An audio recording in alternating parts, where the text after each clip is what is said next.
This is an AQA Psychology GCSE revision video for the Paper 2 topic of psychological problems with a specific focus on the psychological explanations of depression, specifically cognitive explanations.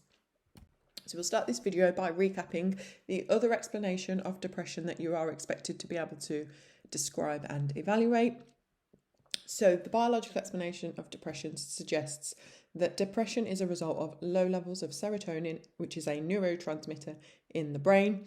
So your knowledge of synaptic transmission would be useful here to describe that. The low levels of serotonin in the brain could be a result of genetics and or diet. They suggest that depression can be treated through the use of antidepressants. Antidepressants such as selective serotonin reuptake inhibitors, also known as SSRIs, work by increasing levels of serotonin in the brain and reduce depressive symptoms. However, SSRIs do have some quite negative side effects like nausea and insomnia, but they are easier to access and use compared to cognitive behaviour therapy, which we will look at towards the end of this video. So the detail into psychological explanation. So the cognitive explanation of depression is not centred around anything biological like neurotransmitters or synapses, but instead associated with what the word cognitive itself actually means, internal mental processes, and in this specific explanation, thinking is the internal mental process they believe causes depression, specifically faulty thinking. So that's your first heading for the explanations of depression from a cognitive view. And it's the idea that people with depression see the whole world as negative. Everything is negative, and they have a tendency to pay more attention to the negative aspects of any situation rather than the positives. So it's the sort of glass half empty compared to half full metaphor that you might be familiar with. So choosing to look at what's missing from the cup rather than what is inside the cup. So with life, choosing to look at what is missing from their life rather than what is present in their life and all the good things. So it's called irrational thinking, which is not thinking logically, thinking in black and white terms, all or nothing, things are good or bad, and jumping to conclusions about the negatives of specific things. So an example down here is that a situation in which Cara has won £1 million on the lottery. Someone who is a rational thinker, someone who doesn't have faulty thinking, will be very grateful and express a lot of gratitude, feel lucky, and start looking at ways they can enhance their life with all of that money.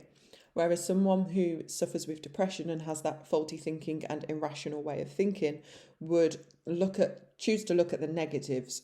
Maybe they might look at how much they're going to lose due to tax, or maybe they're going to compare it to someone that's won £10 million and be upset that that wasn't them.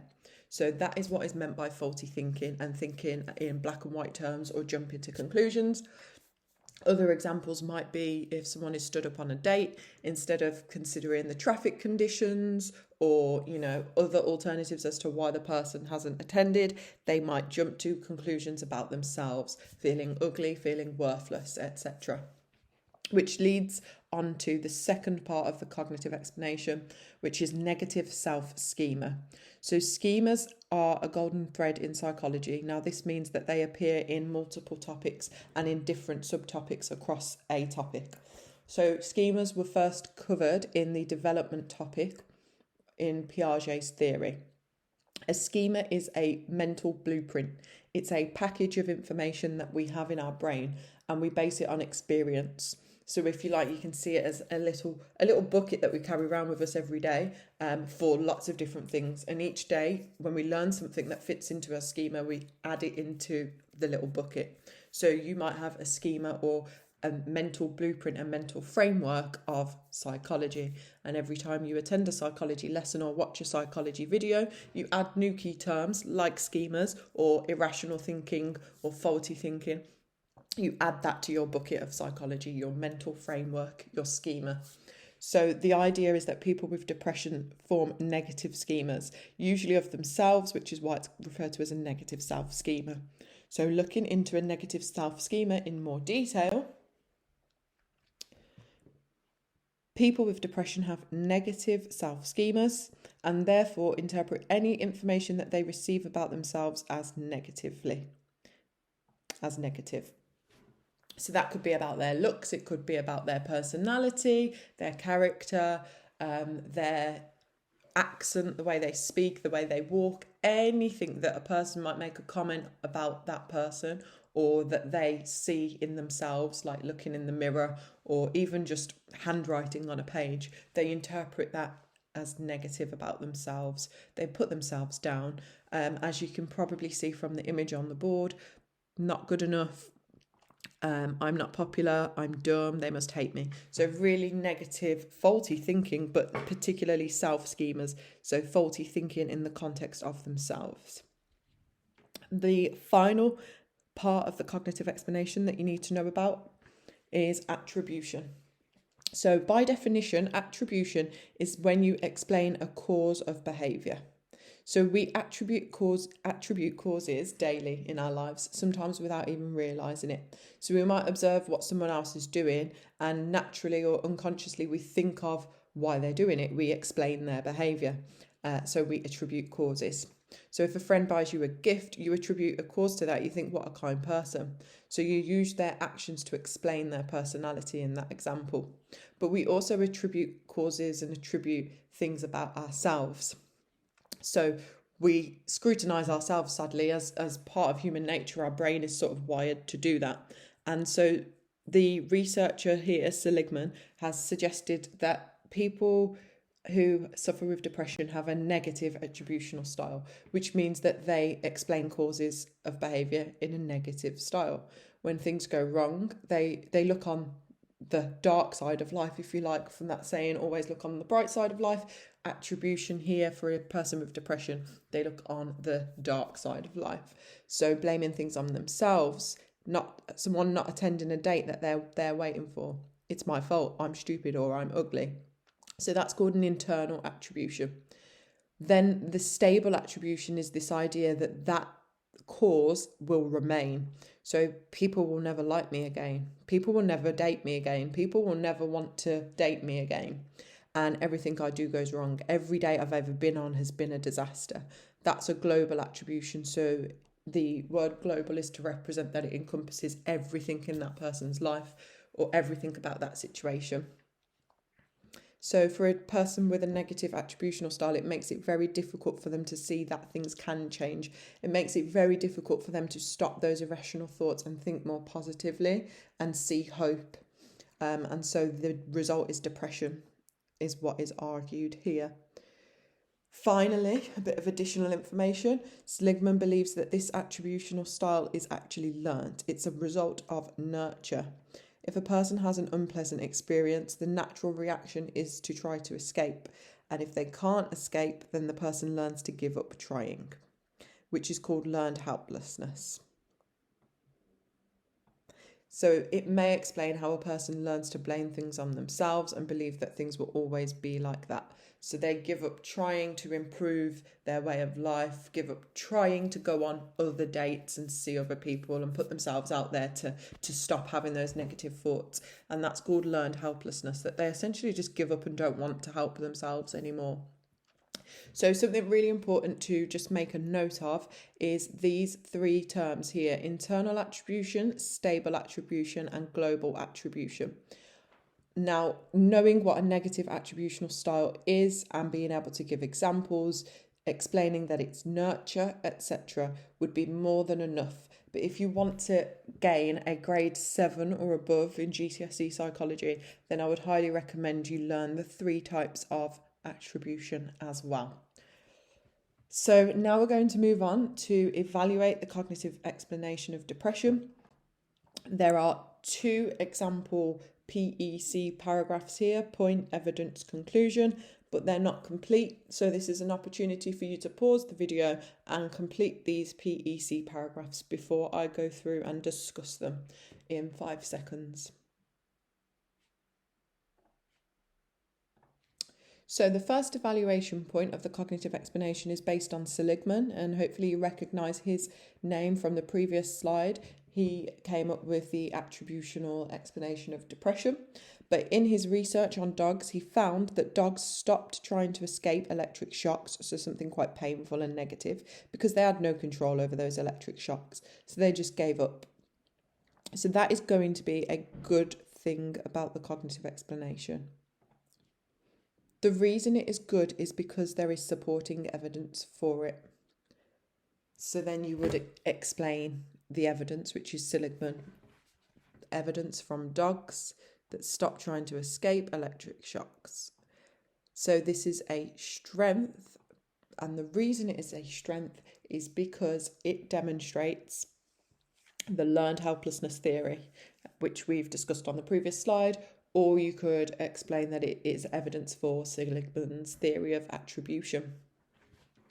Moving on to the second PEC, again, the cognitive explanation of depression is good because something we're about to move on to look at in this video, the cognitive approaches have developed CBT, which stands for Cognitive Behavioural Therapy, and this challenges irrational thoughts and aims to make the patient think more positively. The reason this is a strength is you may already be familiar with CBT. It is people have a lot more awareness of this now as a therapy, and it is very widely used. So this is a strength of the explanation because it has practical applications. Or if you've used practical applications in your point, then this is a strength because CBT helps to improve people's lives. CBT is more effective than antidepressants. So any of those can be used as your conclusion in that PEC paragraph. On screen are the completed PEC paragraphs for the evaluation of the cognitive explanation of depression. We'll now move on to examine the cognitive treatment for depression, which is cognitive behavioural therapy. So CBT stands for Cognitive Behavioural Therapy, or Cognitions, Behaviour and Therapy. So this is an opportunity to pause the video and just have a think about the element of each three of these things in the therapy. So what would the cognition element be? What would the behaviour element be? And why is it a therapy? In 5 seconds, I'll go through the answers.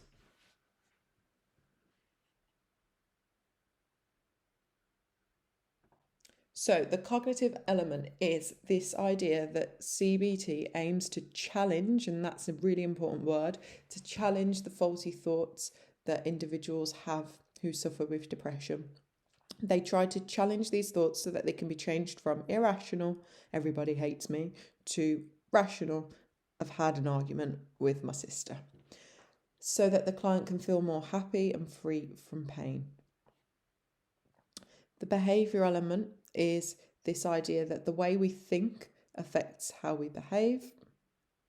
And you might be able to relate to this in everyday life. If you wake up in the morning and you're in a good mood because you've got something to look forward to in that day, naturally everything you do is sort of upbeat and you tend to enjoy the day. Our thoughts do shape our behaviour more than we realise. And so by addressing the thoughts and by changing the thoughts, this can have a positive impact on how the patient behaves. And this is done through behavioural activation. So in therapy, the therapist will encourage the client or the patient, if you like, to do more things like being sociable, going out with their friends to meals or for walks, exercising more, doing activities, behavioural activation that can help them see the positives in life a bit more. And then the T is for therapy, so to encompass this idea that CBT is a talking therapy where the patient will sit down with the therapist. But this can be done individually, so one-to-one, but it could also be done in group sessions. And the method that the therapist used is called disputing. So they would sit and have a back and forwards conversation. The patient would discuss all the things that are negative in their life, and the therapist would dispute this. They would argue back in a calm tone, in a calm manner, but give the patient evidence that what they are thinking and the way they are thinking negatively is not actually true. And they might also set homework tasks for the patient. For example, write down one thing this week that you've enjoyed doing. And that way, that homework can be brought to the next session and the patient and the therapist can actually use it and help the patient realise that their life is not as bad as they think it is. So now going to move on to evaluate CBT. So this is your opportunity to pause the video to think of some strengths and weaknesses of cognitive behavioural therapy, the cognitive treatment of depression, and in 5 seconds I will go through the answers.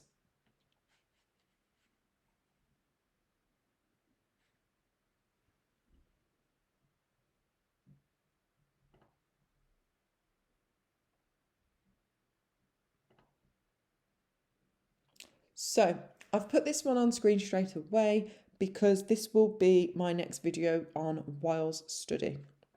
So Weil's is a key study for psychological problems, and it's about the effectiveness of CBT. So Weil's actually found supporting evidence that depression can be treated well through CBT, because patients who were found to be resistant to medication, so antidepressants, actually recovered greatly when they were given CBT. They recovered better with CBT compared to drugs.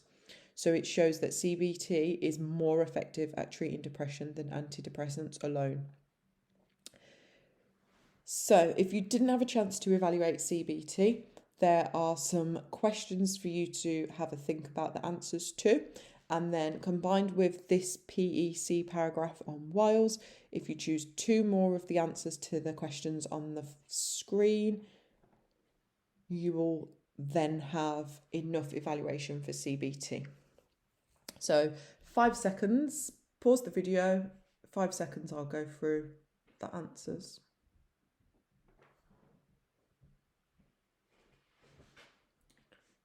So CBT is more effective in the long term compared to drugs. So that is definitely going to be a strength. It provides the patient with tools that they can use day to day, DIY if you like, do it yourself and manage your own symptoms that they can apply repeatedly in their day-to-day lives. It does not work for everyone, and it depends on the severity of the depression. So going back to how we characterize depression, 4 or more symptoms is moderate or mild depression, whereas 7 is severe. So if this person has severe depression, they're going to be less likely to engage with this therapy, and it possibly isn't going to be more suited to them than antidepressants, for example, where they've only got to take a tablet and not engage with a therapist. This links on to this point here, where people with depression often lack motivation, which means that they would struggle to attend the sessions and complete the homework set, which then results in the therapy being less effective, and they might be dropping out of the therapy altogether. CBT is also a lot higher in cost because you have to hire a therapist who gives up their time. So it costs the NHS more than antidepressants. And then finally, in terms of reductionism, CBT is not as reductionist as drugs. It's more holistic. Holistic is the opposite of reductionist. So you can use that as a strength, because it tries to focus on the individual. It focuses on their day-to-day life and their thoughts rather than just one neurotransmitter like the biological explanation. But again, this one links to this question here, in this idea that CBT is time consuming and requires the patient to actively participate, whereas drug therapy is more passive and it doesn't require as much time because they can just take the drugs and go to a chemist for their prescription of antidepressants. To conclude the video, a compromise is possibly best here, in that combination of therapy and antidepressants would work best to alleviate symptoms, and the antidepressants themselves would have a role in making that patient more likely to attend and stick with the CBT sessions, and then the CBT can be used as that long-term solution to regularly tackle the thoughts and feelings of the patient. So that's the end of everything you need to know for the cognitive side of depression, which is the cognitive explanation of depression and the cognitive treatment of depression, both with evaluation. Thank you for watching. I hope you found this useful.